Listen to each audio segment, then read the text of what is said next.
Good morning, this is Jeremy, the printer, and going through the D9s this morning and just showing a couple of the upgrades that people are doing real quick. First one, so on the bottom of the bed plate is an M5 hole, that means 5 millimeters. The screw is an M3, that means 3 millimeters. So we're putting a 3 millimeter screw in a 5 millimeter hole, and so there's some slop there. These little washer things are amazing. They just take up that slop. I have not had a real big problem with my print bed shifting, but you get these springs loose and it can be a problem. For a long time it can be a problem. Just better to put those in there, be done with it. So that's upgrade number one. Upgrade number two. Out of the factory they used to send these plates, one on this side and, oh, it's missing over there because it's crap. One on this side, they were metal, now they're plastic. The one on this side was actually BOM plastic with a metal insert and a M5 screw coming out of it with the X-axis idler on it. The X-axis idle wheel was tilting and not parallel with the belt, which is a problem. Mikey from Wanhao is like, it's the same tensile strength as metal, and I'm like, yes.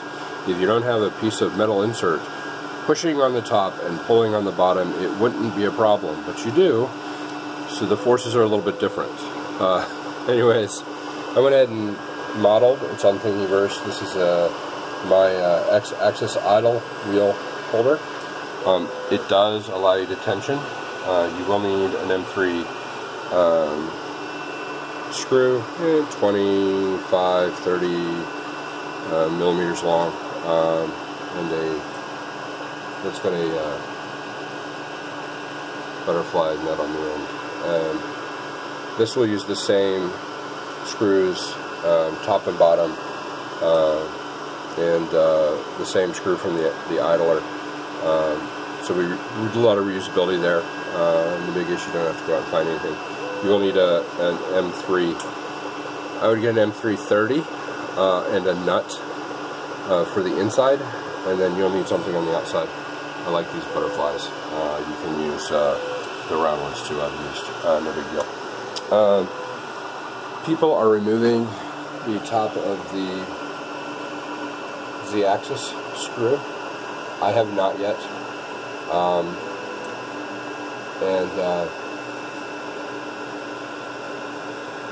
Out to lunch on that upgrade. Some people are doing it. Obviously, you want to adjust the screws on the. You don't have eccentric nuts on these. What they do have is these plates that fit inside the other plates that are held in place with two screws. And as you can see, we have some springs in there, and that's how you adjust the tension on the wheel, on all the extrusion. This is on the left and right side of the Z-axis holding the X-axis in, and again underneath the bed. You'll need to adjust those. I'm not kidding. Don't say you don't need to do it.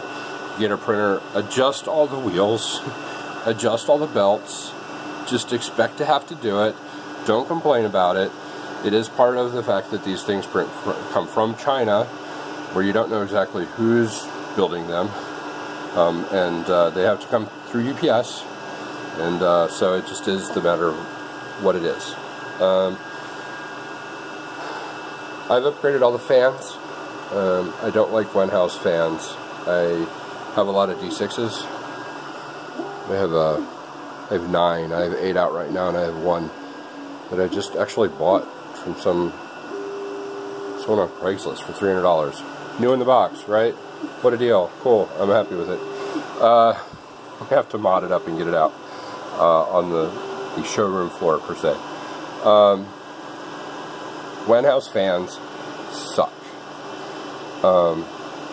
I upgrade all of my fans on all of my printers almost immediately. DigiKey's got a really nice fan, 11 CFM. Runs like a bloody champ. Tons of air. Keeps the extruder motor much cooler on the print head, and does an amazing job of cooling the print. I also replaced the one underneath the printer. I had one go bad a think it took out a control board. May have been a bad control board, who knows. I was having other problems with that printer, so who knows.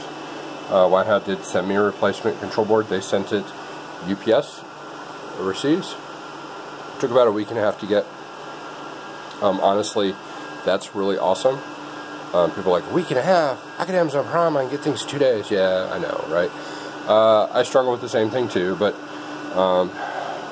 when I had my monoprice minis, I'd have a control board sent from China. It was horrible. I did have to pay shipping on the control board. I don't mind. $25, can't beat it. Just is what it is. Very, very happy with these printers though. After a couple little modifications, you will want to change your, depending on who you talk to on the forums, I like my acceleration to be around 500, my jerk to be around 7. I print a lot of large boxy items. It really does help. I print a little bit slower than some people do, and that's fine too. If you're printing around objects, you can't get the print speed up high enough that jerk acceleration is going to be a huge problem. So it doesn't matter, but when you're printing large objects that have straight runs of like 290 millimeters, your jerk and acceleration settings will really test you on those. I had a lot of problems with Z-layer, I had a lot of problem with layer shifting, and it just was horrible. Slowed the printer down just a tad, and went ahead and changed the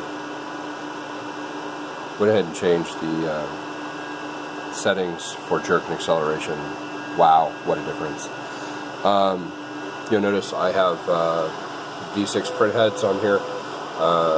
You don't do that. I did go with a 0.6 millimeter nozzle. I do run Micro Swiss almost exclusively. If I don't run Micro Swiss, it's because I've got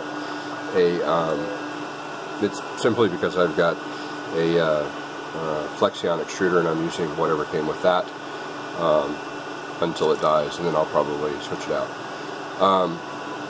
Just amazing little printers. I will set the expectation now. You will have to adjust your Z offset. Mikey's like, oh, adjust the sensor level with the bolt, stuff like that. I really don't think you can get that adjustment down fine enough for what you want.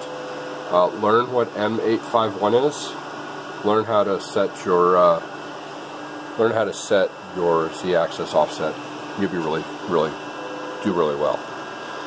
Anyways, this is Jeremy, the printer.